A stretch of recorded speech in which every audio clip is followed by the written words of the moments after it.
ఈ యాత్ర ఈ 2 రోజులు అలా తిరగటమే కాదు, మన జీవితం ఒక యాత్ర. సో ఈ యాత్రలో ఇంకో యాత్ర ఇది. సో దేనికి యాత్ర? పయనం దేనికి? వైకుంఠాన్ని చేరడానికి. సో ఇది మనం ఎప్పుడు మర్చిపోకూడదు. జీవితం కూడా ఒక యాత్ర. మనం యాత్ర అంటే ట్రైన్లో వెళుతుంటాం, కొంతమంది స్నేహితులు అవుతారు. ఇప్పుడు కారు లేండి, అందరూ బిజీగా ఉన్నారు. ఒకప్పుడు అది లేనప్పుడు కొంచెం మాట్లాడటం, పరిచయాలు పెంచుకోవటం, స్నేహం చేయటం, తర్వాత ఒక వాళ్ళ డెస్టినేషన్స్, వాళ్ళ ప్రయాణం చేరుకునే స్థలాలు రాగానే వాళ్ళు దిగిపోయి వెళ్ళిపోయారు. సో యాత్రలో అలాగే మనం కూడా మన కుటుంబ సభ్యులు అనొచ్చు, బంధుమిత్రులు అనొచ్చు, ఇలా ఈ యాత్రలో అందరం కలుసుకుంటాం. కొంతకాలం ప్రయాణం చేస్తాం, మళ్ళీ ఎక్కడ వాళ్ళు అక్కడ దిగిపోతారు. ఆ యాత్ర కొనసాగుతూ ఉంటుంది. ఇంక కొత్త వాళ్ళతో మళ్ళీ బాంధవ్యాలు ఉంటాయి, మళ్ళీ కొత్త మిత్రులు వస్తారు. ఇలా సాగిపోతుంది యాత్ర, జీవనయాత్ర. అయితే ఆ బ్రహ్మ భువనాల్లోక పునరావర్తనం అర్జున. ఈ యాత్ర అంటే ఒక వలయం లాంటిది. పైకి వెళ్తాం, కిందికి వెళ్తాం, పైకి వెళ్తాం, కిందికి వెళ్తాం. అప్పుడప్పుడు మేళాలో చూపిస్తారుగా, ఒక పెద్ద జాయింట్ వీల్ అంటారు, పెద్ద చక్రం. దాని పైకి వెళ్తారు, కిందికి వెళ్తారు, పైకి వెళ్తారు, కిందికి వెళ్తారు. సో వాళ్ళ యాత్ర ఏమిటి? వలయంలో తిరుగుతుంది. పెద్ద మార్పు లేదు. అప్పుడప్పుడు పైకి వెళ్ళారు, అప్పుడప్పుడు కిందికి వచ్చారు, మధ్యలో ఉన్నారు. అప్పుడప్పుడు బ్రహ్మలోకంలో ఉన్నారు, అప్పుడప్పుడు నరకలోకంలో ఉన్నాం, అప్పుడప్పుడు మధ్యస్థ లోకాల్లో ఉన్నాం. అప్పుడప్పుడు పెద్ద ధనవంతుడిలా పుట్టాం, బాగా విద్యావంతుడిలా పుట్టాం, గొప్ప కులంలో పుట్టాం, బాగా అందంగా పుట్టాం. అప్పుడప్పుడు పేద కుటుంబంలో పుట్టచ్చు, నీచ కులంలో పుట్టచ్చు, విద్య ఏమి అవ్వకపోవచ్చు, కురూపై పుట్టచ్చు, జంతువులా పుట్టచ్చు. ఈ చక్రంలో అలా తిరుగుతున్నాం అన్నమాట. యాత్ర ఏమవుతుంది? ఇక్కడే ఈ చక్రంలోనే తిరుగుతున్న యాత్ర. కానీ తెలివిన వాడు ఏం చేస్తాడు? ఈ యాత్ర ఆ చక్రం నుంచి బయటపడాలని చూస్తాడు. సో ఆ యాత్ర మనం చేయదలుచుకున్నాం, ఆ సంకల్పంతో యాత్ర చేస్తున్నాం. ఈ భక్తిని యాత్ర ఆ చక్రం నుంచి బయట రావటానికి. సో అది మనం అర్థం చేసుకోవాలి. యాత్ర లక్ష్యం ఏంటి, సంకల్పం ఏంటి? నేను మంచి ధనవంతుడు అయిపోవాలి, స్వర్గంకి వెళ్ళిపోవాలి, మంచి రూపం రావాలి, మంచి విద్య రావాలి. వస్తుంది, పోతుంది. సో ఆ లక్ష్యాలు పెద్ద పనికిరావు. సో మనం తీసుకోవాల్సిన సంకల్పం ఈ చక్రం నుంచి బయటపడాలి. దానికి మనం ఏం చేయాలి? ఆ యాత్రలో ట్రైన్లో వెళుతున్నారు ఎంతోమంది దిగిపోతారు, ఎక్కడికో వెళ్తారు. మన ట్రైన్ ఎక్కడికి వెళ్ళదలుచుకున్నాం? వైకుంఠం చేరాలి. దారి మధ్యలో ఎన్నో లోకాలు వస్తాయి, ఎన్నో సందర్భాలు వస్తాయి, ఎన్నో అనుభవాలు వస్తుంటాయి. కానీ మనం ట్రైన్ దిగకూడదు, వైకుంఠం చేరేవారు. ఎన్నో ఆపదలు అవుతాయి, ట్రైన్లో గొడవలు అవ్వచ్చు కదా, దిగిపోతామా? మళ్ళీ ట్రైన్ మళ్ళీ ఎప్పుడు వస్తుందో తెలియదు. సో అందుకు మనం ఏం చేయాలి, అది మన డిస్కషన్. సో నిన్న మనం 4 విషయాలు చెప్పాం.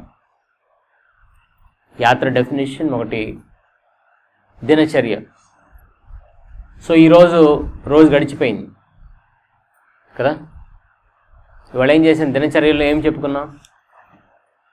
మంగళారతి అందరు చేశారా? ప్రార్థనలు చేశాం. రెండోది 16 మాలు. అందరిది అయిపోయిందా? 16 మాలు, 20 కూడా అయ్యాయి. Very good. తర్వాత మన లోక కళ్యాణం కోసం ఎక్స్ట్రా మాల్ ఇది మనం చేయాలి. చేశారు కొంతమంది, సమూహంగా చేస్తే బాగుండేది. ఇంకోటి మన కుటుంబ సభ్యులు, బంధువులు, వాళ్ళ శ్రేయస్సు కోసం. తర్వాత ఒక భగవద్గీత శ్లోకం చదివారా? దినచర్యలో భాగం ఇది. సో ఈ యాత్ర ఏంటంటే మనకి ప్రాక్టీస్, అభ్యాసం. ఈ దినచర్యలో ఇది మనం పెట్టుకొని మనకి ఇప్పుడే ఎవరైనా బంధువులు వస్తారేమో, ఇంకేదో పని పడుతుందేమో లేదు ఇప్పుడు ఇక్కడ. సో ఇలా మనకి ఖాళీగా ఉన్న సమయంలో కూడా మన దినచర్యలో ఇవి మనం పెట్టుకోలేకపోతే ఇంటికి వెళ్ళి మళ్ళీ ఆ వాటిలో వలయంలో పడిపోయి ఈ దినచర్యలు ఇవన్నీ ఎలా చేస్తాం? అందుకే ఈ యాత్రను మనం ఉపయోగించుకోవాలి. అందుకే దినచర్య అని చెప్పాను. శ్లోకం ఒకటి చదవమన్నాను, ఒకటి నేర్చుకోమన్నాను. శ్లోకం ఎంతమంది నేర్చుకున్నారు? ఓకే, చెప్పండి చేయలేపిన వాళ్ళంతా కలిసి.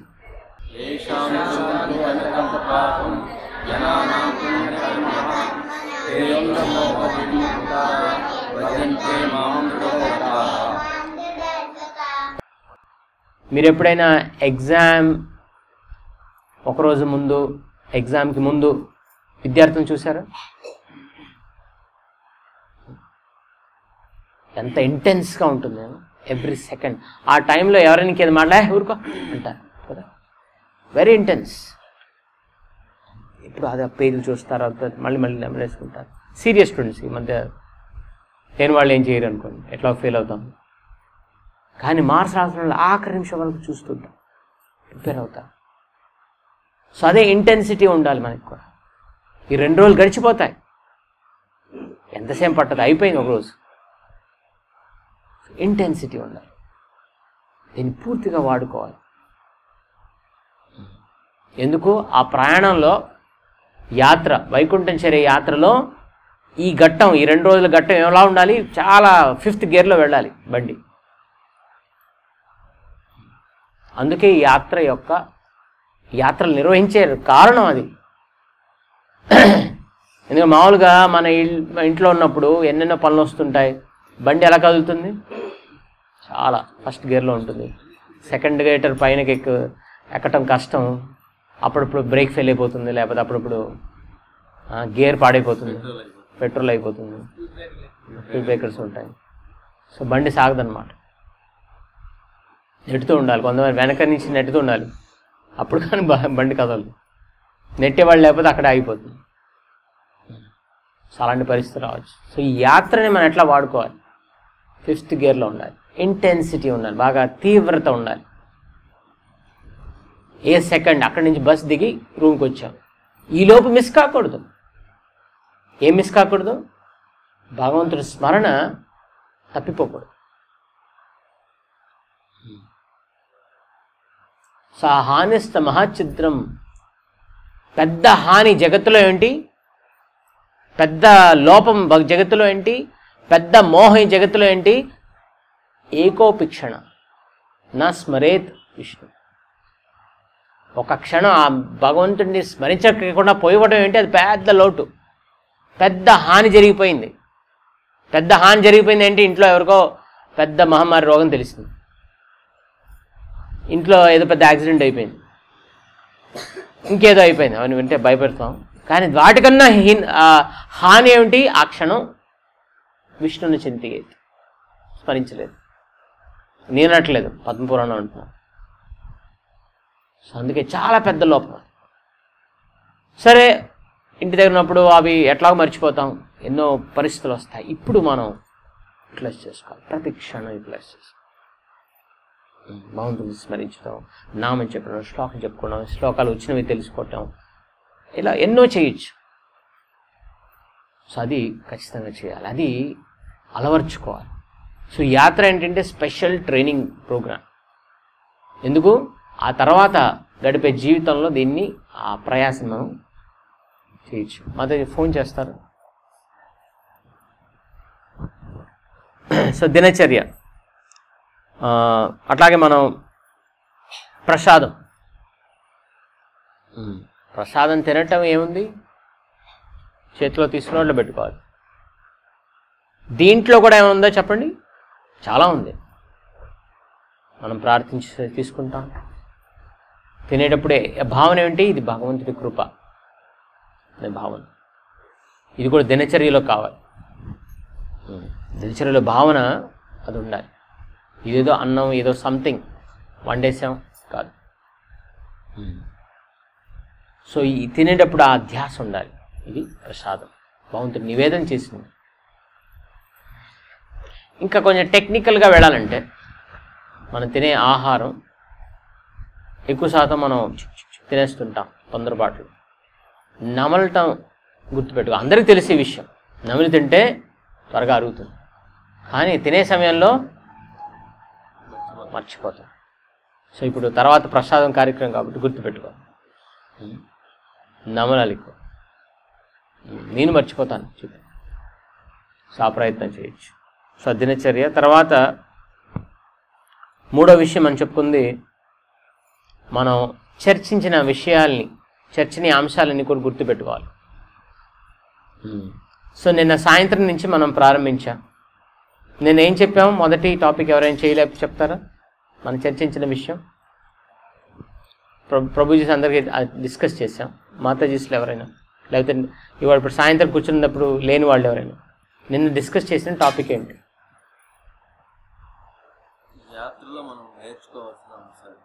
అది యాత్ర డెఫినేషన్ అయిపోయింది. పాప ప్రక్షాళన. పాప ప్రక్షాళన ఎలా జరుగుతుంది? 3 విధాలుగా జరుగుతుంది కదా. ఏమిటి? ఫస్ట్ ఏమిటి? ఆ పాప ప్రతిఫలం అనుభవించటం. ఆ పాపం చేసినందుకు ప్రతిఫలం అనిపించాం, ఆ పాపం అక్కడ అయిపోయింది అన్నమాట. రెండోది ప్రాయశ్చిత్తం. మూడోది భక్తి కార్యాలు. ప్రాయశ్చిత్తానికి భక్తికి తేడా ఏంటి? ఉదాహరణ ఏం చెప్పాం? అది ఆ ఉదాహరణ కాదు, ఇంకే వేరే ఉదాహరణ. ప్రాయశ్చిత్తానికి ఉదాహరణ చెప్పాం. వీటి మధ్య తేడాకు ఉదాహరణ ఏంటి?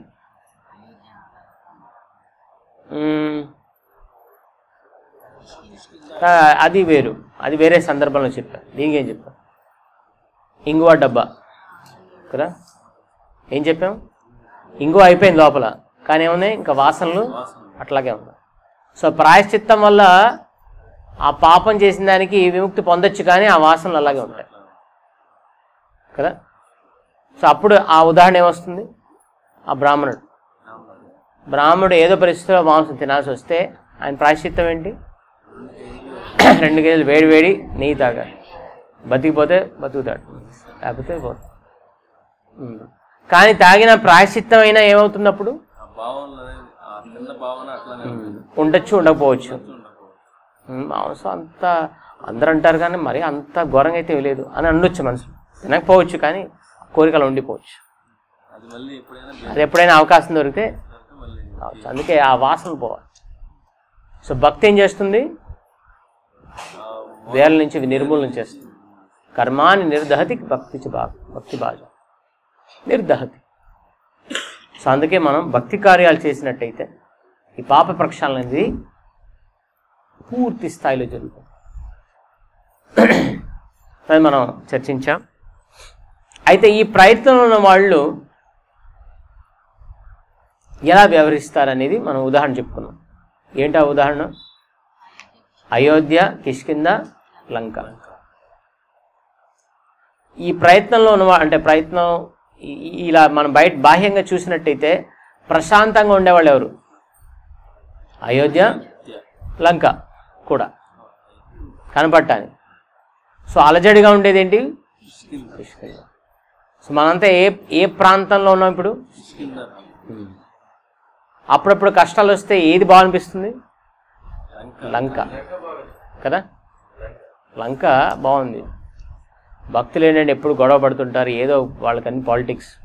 చూడండి అక్కడ లంకలో రావణుడు, కుంభకర్ణుడు ఎంత మైత్రి, ఎంత స్నేహంగా ఉన్నారు వాళ్ళు. కానీ ఏంటి అక్కడ కనపడేది? మనం కనపడేది ఏమిటి? స్వార్థం ఎప్పుడైతే వస్తుందో, ఇప్పుడు పాపాలు చేయడానికి అందరు కలిసిపోవచ్చు అన్నమాట. ఏం చెప్పాం? మందుబాబులు అందరు కలిసి మంచి అరేంజ్ చేసుకుంటారు, సీక్రెట్గా అన్నీ ఏర్పాటు చేసుకొని అది తాగేసి పోతారు. సో అది మంచి ఏర్పాటు కదా, స్నేహం. దానికి కూడా బాగా కావాలి, ఆర్గనైజేషన్ కావాలి, అన్ని కోఆపరేషన్ కావాలి కదా. బట్ అదేం కోఆపరేషన్? నాశనానికి కోఆపరేషన్. సో ఇలాంటి నాశనానికి కోఆపరేషన్ కలియుగంలో బాగా విపరీతంగా జరుగుతుంటుంది అన్నమాట. సో ఆ కోఆపరేషన్ చూసి ఆహా ఎంత బాగుంది అనిపించవచ్చు, కానీ అదేంటి? నాశనానికి. సో కలియుగంలో 90% కనిపించేది ఏమిటి? నాశనానికి చేసే కోఆపరేషన్. అయితే అయోధ్యలో ఉన్న కోఆపరేషన్ మనకు కనపడదు, ఎందుకంటే కలియుగం కాబట్టి. కనపడేది ఏంటి? కిష్కింధలాగా. విన్నారా? ఇది ఇచ్చేసి వినండి. కిష్కింధలో ఏమిటి? వాళ్ళిద్దరూ ఒక రకంగా భక్తులే, ఏదో సాధన చేస్తున్నారు, కానీ చిన్న మనస్పర్ధతో గొడవలు, ఎప్పుడు కన్ఫ్యూజన్. ఇది భక్తుల దశ. సో చూడటానికి అందరికి ఎలా అనిపిస్తుంది? ఏం భక్తి అండి వీళ్ళంతా, ఎప్పుడు ఏదో కొట్టుకుంటున్నారు, ఏదో పాలిటిక్స్ ఏదో జరుగుతున్నాయి. చూడండి అక్కడ వీళ్ళు ఎంత కోఆపరేషన్, లంకా కోఆపరేషన్ అని అనిపిస్తుంది. ఎందుకంటే అయోధ్య కనపడదు కాబట్టి, కలియుగంలో అంత ఆదర్శంగా ఉండేవాళ్ళు కనపడదు కాబట్టి మనకుంటాం అంత భక్తి, ఈ భక్తి ఇవన్నీ ఆధ్యాత్మికంగా ఉంటాయేంటి, కిష్కింధ టైప్లో ఉంటుంది. అందుకే దాన్ని తప్పుగా భావిస్తారు. సో కానీ మనకు ఆదర్శం ఉంది, అయోధ్య ఉంది. ప్రస్తుతం అందరూ ఆ స్థాయిలో లేకపోయినప్పటికీ అది మన లక్ష్యం. సో మనం మోసపోకూడదు, ఈ లంక కోఆపరేషన్తో మోసపోకూడదు. ఈ కిష్కింధ నుంచి మనం అయోధ్య చేరాలి, కానీ లంక చేరకూడదు. లంకకు మళ్ళీ వెళ్ళిపోతుంది. సో ఇది మనం నిన్న చర్చించాం. సో నిన్న టాపిక్ ఏంటి? చర్చనీయాంశం పాప ప్రక్షాళన. తర్వాత ఇవాళ ఉదయం మనకు ఒకే అవకాశం దొరికింది, ప్రశాంత్ తర్వాత కూర్చొని ఆ టైంలో ఏం చర్చించాం? ఏదైనా క్షేత్రానికి, ధామానికి, మందిరానికి వెళ్ళినప్పుడు, దేవాలయానికి వెళ్ళినప్పుడు అంటే మనం గుర్తుపెట్టుకోవాల్సిన విషయాలు కదా. ఏదో వాళ్ళందరితో వెళ్ళిపోయాం వచ్చేసామని కాదు. ఏదో ఒక సామెత ఉందిగా, అందరితో వెళ్ళాను మళ్ళీ పైకి దిగి వచ్చాడు, లోపల దర్శనం చేసుకోలేదు. మెట్లు ఎక్కేవాళ్ళు ఎక్కుతున్నారు, దిగేవాళ్ళు దిగుతున్నారు. ఆయన మెట్లు ఎక్కి మళ్ళీ దిగుతున్నాడంట, మళ్ళీ ఎక్కి దిగుతున్నాడంట. దర్శనం అయిందంటే ఏం కాలేదన్నాడు. ఎందుకు ఎక్కేవాళ్ళతో ఎక్కాను, దిగేవాళ్ళతో దిగుతున్నాను, మధ్యలో అక్కడ మిస్ అయిపోయింది ఆయన. సో అట్లా మనం కూడా వెళ్తాం, కానీ ఏం చేయాలో తెలియదు. అక్కడ పంతులు గారు ఏదో మంత్రాలు చదువుకుంటున్నాడు, ఏదో అక్కడ నిలబడి చూడాలి, కొంచెం ఏం చూస్తాం కూడా తెలియదు. అప్పుడప్పుడు అక్కడ వెళ్ళి కళ్ళు మూసేసుకుంటారు. ఆ పూల అలంకారం ఉంటుంది, ఏం కూడా కనపడదు, ఏంటో తెలియదు అక్కడ. ఆయన నరసింహస్వామ, వరాహ, ఇంకెవరో కూడా తెలియదు. మాకెందుకండి, ఏదో ఒకటి మాకు మంచి జరగాలంతే. వెళ్ళి చూస్తాం, వెళ్ళిపోతాం. సో వాటిలో మనం తీసుకోవాల్సిన, అంటే మనం ధ్యానించాల్సిన, మందిరం ప్రాంగణం వెళ్ళగానే మనం దాని నుంచి ఆ ప్రాంగణం ఎంటర్ అవుతూనే మనం పొందగలిగిన లాభాలేంటో గుర్తించి ఆ లాభాలు పొందాలి. ఉట్టి వెళ్ళి రావడం కాదు, లాభం లేదు దాన్ని. ఎంతోమంది లక్షల మంది వెళ్ళి వస్తున్నారు, కానీ అక్కడి నుంచి పూర్తి లాభం పొందలేకపోతున్నారు. సుకృతే వెళ్ళటం, ఆ కాళ్ళు నడకన వెళ్ళిస్తే సుకృతే, కానీ అక్కడ ఏం పొందాలో తెలియకపోతే లాభం ఏంటి? అట్లా కాకూడదు. మనం ఈ క్షేత్రానికి, ధామానికి, మందిరానికి, ఆలయానికి వెళ్ళినప్పుడు దాని నుంచి పొందే లాభం చూడాలి. సో దాని గురించి వివరాలు కొంచెం చర్చించాం. సో మీకు నిన్న చెప్పినవి ఏంటి? మనం విషయాంశాలు గుర్తుపెట్టుకోవాలి. మనం చర్చించిన విషయాంశం అంటే ద మెయిన్ టాపిక్ గుర్తుపెట్టుకుంటే అవి గుర్తుంటాయి. టాపికే గుర్తు లేకపోతే ఇంకా అవి ఉండదు. తర్వాత శేఖర్ ప్రభు, వెంకటశేఖర్ ప్రభు మనకు అక్కడ క్షేత్ర పురాణం, ఆ క్షేత్రాన్ని యొక్క ప్రాముఖ్యత మనకు తెలిపారు. చాలా ఇంట్రెస్టింగ్ విషయాలు మనం తెలుసుకోగలిగాం. సరే, ఇక్కడ మేము తిరిగి వచ్చినాక అందరు ఎవరి వాళ్ళ గోల్లో ఉన్నారు. పిల్లలు ఆడుతున్నారు, వాళ్ళు ఆడుతున్నారు. సో నాకు అనిపిస్తుంది టైం ప్రొడక్టివిటీ పోతుంది. మనం ఈ యాత్ర పెట్టినందుకు సమయం వ్యర్థం అయినట్టు అనిపించి అందరిని పిలిపించాం. అప్పుడు మాతాజీస్ లేరనమాట. సో చెప్పిన విషయం ఏంటంటే శ్రవణం టు నిధిధ్యాసనం, శ్రవణం నుంచి నిధిధ్యాసనం జరగాలి. అది మనం సమయాన్ని ఫిల్ చేయొచ్చు. టైం ఫిల్లర్స్ అంటారు ఇంగ్లీష్లో. అంటే ఒక కార్యానికి ఇంకో కార్యానికి కొంచెం గ్యాప్ వస్తుంది, దాన్ని కూడా పూర్తిగా ఉపయోగించుకోవాలి. సో ఎలా చేయొచ్చు అంటే దానికి స్ఫూర్తి ఏంటది అనండి? శ్రవణం నుంచి నిధిధ్యాసనం, ఆ స్థాయికి వెళ్ళాలి. సో శ్రవణం ఇప్పుడంతా వింటున్నారు మీరు. యాక్చువల్లీ వినటం అనే క్రియ చాలా కష్టమైన క్రియ కలియుగంలో. మనం ఏది వినదలుచుకుంటాం? డబ్బులు ఎట్లా వస్తాయి, పేరు ఎలా పెరుగుతుంది, ప్రతిష్ట ఎలా పెరుగుతుంది, నా రూపం ఎంత అందంగా అవుతుంది, నేను చదువు బాగా నాకు వచ్చినట్టు అందరికి ఎలా తెలుస్తుంది, వీటి విషయాలు వినటానికి బాగా ఉంటుంది. వీటి మినహాయించి ఏం చెప్పినా పెద్ద ఇంట్రెస్ట్ రాదు. సో అందుకే ఇక్కడ అంతా మనంతా కూర్చున్నామంటే చాలా అదృష్టవంతులు. ఎందుకంటే ఇవేం చర్చించలేదు ఇక్కడ, అయినా కూర్చొని వినాలనుకుంటున్నాం. చాలా కష్టం. ఎంతమంది అనౌన్స్ చేసామనుకోండి, ఇక్కడ మీరు ఎలా భక్తులు ఉద్ధరించబడతారు గురించి చర్చ జరుగుతుంది. ఎవరు రాదు. ఒక కోటీశ్వరుడు వచ్చి ఎలా కోట్లు సంపాదించాలంటే అందరూ వస్తారు, టిప్స్ ఏమైనా దొరుకుతాయి. సో అందుకే ఇది చాలా రేర్ కమోడిటీ. భక్తి దొరకటం చాలా అరుదైన విషయం. దాని గురించి వినటం చాలా కష్టమైన పని. సో వినటం అనేది ఏంటంటే వాస్తవం జరగాలంటే, ఇప్పుడు అంతా కూర్చొని ఉన్నాం, ఇప్పుడు నాతో వచ్చారు కాబట్టి తప్పదు వినటం, అట్లా కూడా కూర్చోవచ్చు, కానీ శ్రద్ధగా కూడా వినొచ్చు. ఇక దాని నుంచి ఇంకా కొంచెం ఒక మెట్టు ఇంకెక్కువ వేయచ్చు. సరే ప్రభుజీ ఏదో చెప్తున్నారు, వినాలి, మంచిది మాకు అనుకుంటూ వినొచ్చు, కానీ దాని యొక్క పూర్తి లాభం పొందడానికి కూడా చేయొచ్చు. సో పూర్తి లాభం ఏంటి? నిధిధ్యాసనానికి తీసుకెళ్ళాలి. సో దాంట్లో మధ్యలో ఉన్నాయి. సో ఏంటి? శ్రవణం అనండి. శ్రవణం, కీర్తనం, మననం, స్మరణం, నిధిధ్యాసనం. సో విన్న విషయాన్ని అక్కడ తీసుకెళ్ళాలి. మధ్యలో చాలా ఉంది వర్క్. ఏంటి? శ్రవణం, తర్వాత ఏంటి? కీర్తనం. ఆ విషయాన్ని మళ్ళీ చర్చించామనుకోండి,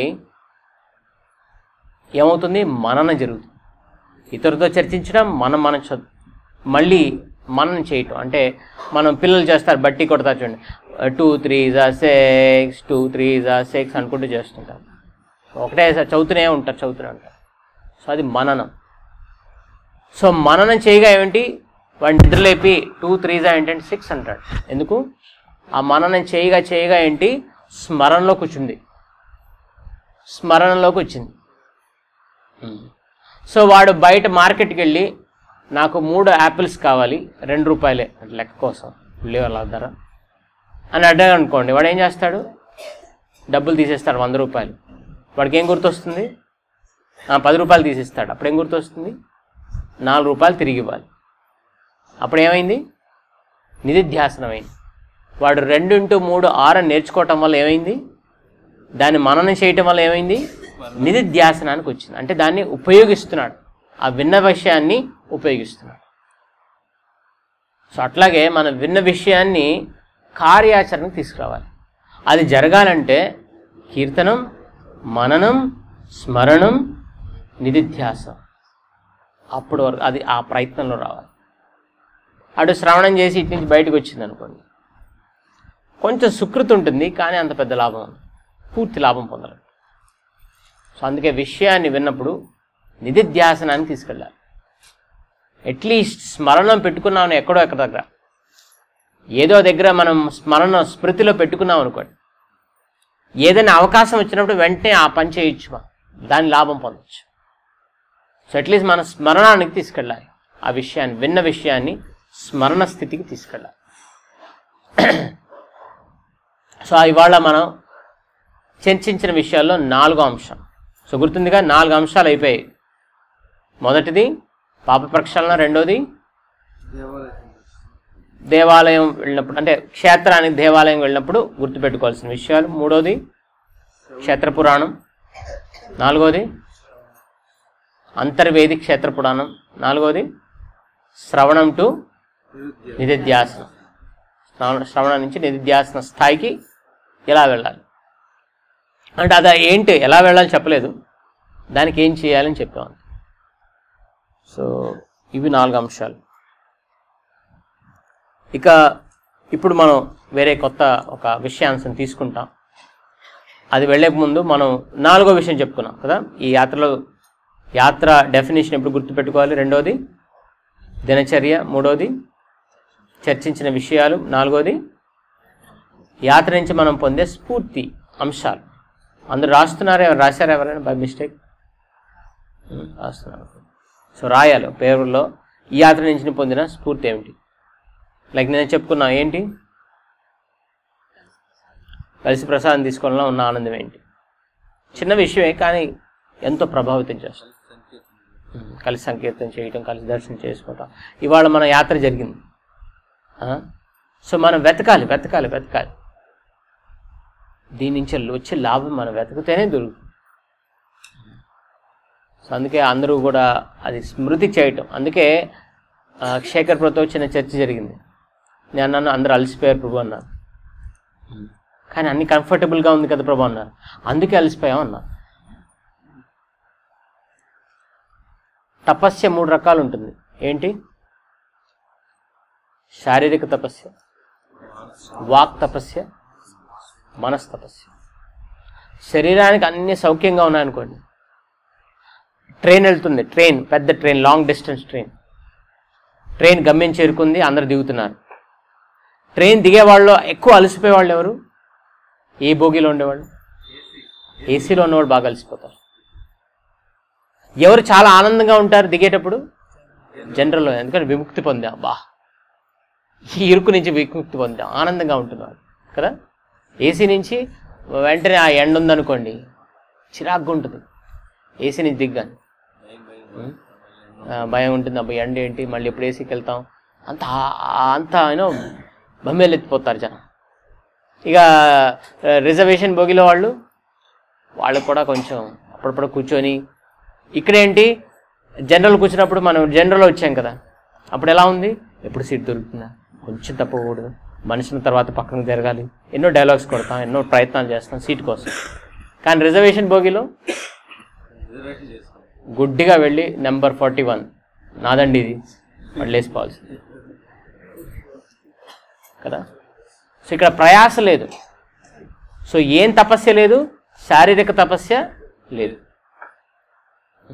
సో ఈ శారీరక తపస్య లేనప్పుడు ఏం తపస్సు ఉండాలి? వాక్ తపస్య ఉండాలి, మానసిక తపస్య ఉండాలి. లేకపోతే ఏమవుతాం? అలసిపోతాం.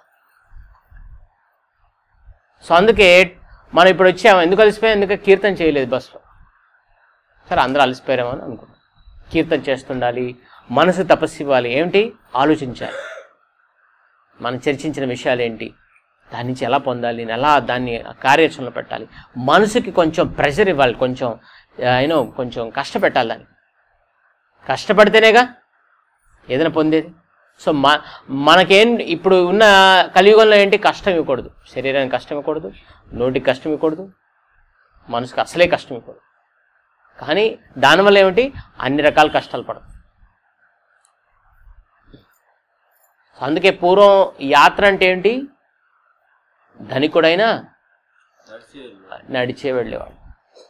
ఎందుకు పూర్వం ఋషులకి ఈ ట్రైన్లు తయారు చేయటం, విమానాలు తయారు చేయడం రాదా? కావలసుకొని తయారు చేసేవాళ్ళు కాదు. ఎందుకు? ఈ తపస్య లేకపోతే మనసు ఎక్కడో తిరుగుతుండు కదా. సో ఈ తపస్య అవసరం. కానీ కలియుగంలో ఏం చేస్తాం? ఒప్పుకోదు శరీరం. ఎందుకంటే మనం తినే ఆహారంలో శక్తి లేదు, మన జీవనశైలి అంతా కూడా అస్తవ్యస్తం అయిపోయింది. అందుకే ఈ ఉన్న వాహనాలు వాడక తప్పట్లేదు. పూర్వం కాలినడకనే వెళ్ళేవాడు. ఎక్కడైనా మలమూర్త విసర్జన చేస్తే అక్కడ పక్కన వదిలేసి వెళ్ళిపోయారు. ఇప్పుడు బెస్ట్ ట్రైన్లో వెళ్తున్నాం. ఏంటి? పూర్వం మల విసర్జన జరిగేది కింద పడిపోయేది, ఇప్పుడు మాత్రం బయో టాయిలెట్స్, అక్కడే దాన్ని మోస్తూ వెళ్తున్నాం. ఉంచుకోండి ఏం యాత్ర. సో అపవిత్రమైన పరిస్థితిలో వెళ్తున్నాం. పూర్వం న్యాచురల్గా ఎక్కడంటే అక్కడ వెళ్తూ అంత పెద్ద అనిపించేది కాదు. కానీ ఆ ట్రైన్ ఎక్కామంటే వాసన ఎంత చండాలం. ఇక ఆ ప్రయాణం చేసే వాళ్ళ గురించి చెప్పనవసరం లేదు. వాడతారు, ఇంకా గందరగోళం, చాలా గందరగోళం. సో దానివల్ల శుచి శుభ్రత ఉండటం వల్ల మనసంతా కూడా చెలిస్తుంది. అంటే మనం నిలకడగా ఉంచుకోలేం. అందుకే ప్రయాణంలో ఆ ఫిజికల్ కష్టం కన్నా ఈ మానసిక కష్టం చాలా కష్టం, చాలా అతి కష్టమైన విషయం. సో అందుకే కాస్త కోస్త యాత్రలో కొంచెం తపస్సు తీసుకోవటం, ఫిజికల్గా కొంచెం తీసుకోవటమే మేలు యాక్చువల్లీ. అలా మనకు అన్ని వెంకటేశ్వర ప్రభు మంచిగా సౌకర్యంగా పెట్టారు కాబట్టి మనం ఇప్పుడు ఏం తపస్సు తీసుకోవాలి? మనసు, వాక్ తపస్య ఎక్కువ ఉపయోగించుకోవాలి. అంటే భగవంతుడి గురించి కీర్తిస్తుండాలి, మనసుని పెట్టాలి. ఎక్కడికి వెళ్ళకు, ఇంట్లో పనులు ఉన్నాయి, ఫోన్ కాల్ లేదు, అక్కడ తీసుకొచ్చేసి. సో ఈ తపస్య చేస్తే మనకి లాభం ఉంటుంది. సో ఎప్పుడైనా మనం సౌకర్యంగా వెళుతున్నామంటే దృష్టి పెట్టుకోవాల్సిందేంటి? ఏదో సమస్య రాబోతుంది, ఏదో రకం సమస్య రావాలి. అదేదో ఫిజికల్గా వచ్చిందనుకోండి మిగతావన్నీ బాగుంటాయి. అది ఫిజికల్ లేవనుకోండి వెంటనే మనం ఏం తపస్సు చేయాలి? వాక్ తపస్సు చేయాలి. భగవంతుడి కీర్తన చేస్తూనే ఉండాలి. లేకపోతే గొడవలు అవుతాయి, లేకపోతే ఏదో అవుతుంది. యాత్ర యొక్క ఆ పూర్తి ఆస్వాదన ఉండదు. వాక్ తపస్సు ఉండాలి, లేక మానసిక తపస్సు ఉండాలి. చాలా కష్టమైన విషయం. మనసుతో ఎవరు తపస్సు చేయగలుగుతారు? సో ఈ 3 తపస్సులు ఎలా చేయాలి భగవద్గీతలో చెప్పారు. శారీరక తపస్సు ఏంటి?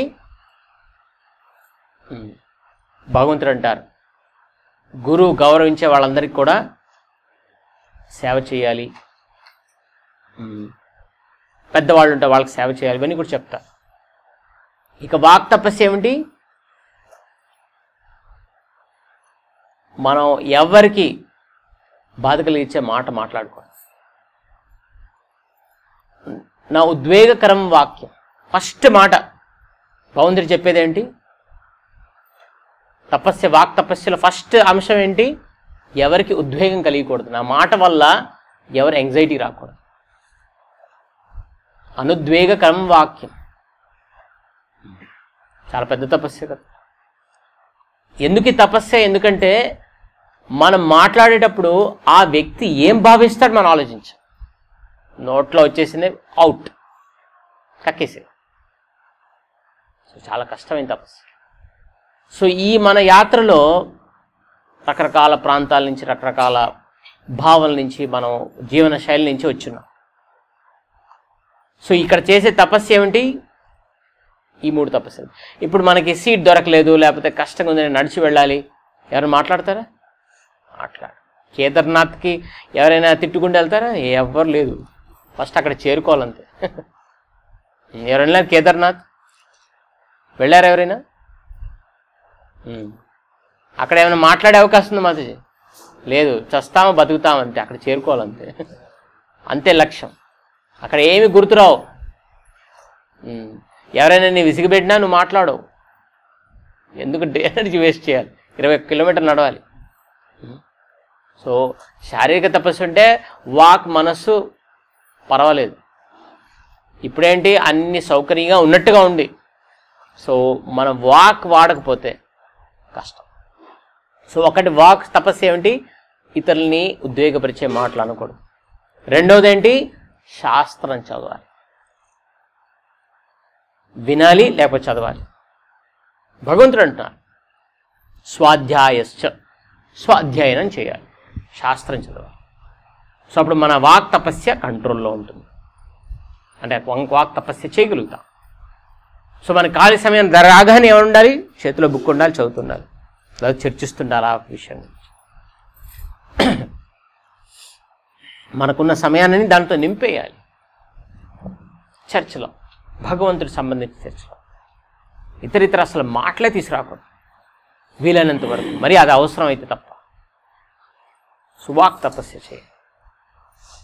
ఇక మనోతపస్య చాలా కష్టమైంది, కానీ ఈ 2 తపస్సులు మనం చేయగలిగితే బాగుంటుంది. సో ఇప్పుడు అనుకోని ఒక విషయాంశం బయటపడింది. ఏంటది? 3 రకాల తపస్సు కదా. సో మీరు టాపిక్ రాసుకోవాలి. 3 రకాల తపస్సు. ఏం తపస్య? శారీరక తపస్య, వాక్ తపస్య, మనసు. అందుకే కర్మణ మనస వాచ అంటారు కదా. సో శరీరాన్ని కార్యం చేస్తాం, మన నాలుగుతో మనం మాట్లాడతాం, వాడుకుంటాం, వాక్ శబ్దాలు. మూడోది మనసు తపస్సు. సో ఇవి మన టాపిక్స్. సో ఈ 4 మనం ఈ రేపు జరగబోయే ఒక రోజు ఉంది, ఇంకో సగం రోజు ఉంది, దాంట్లో మనం వీటిని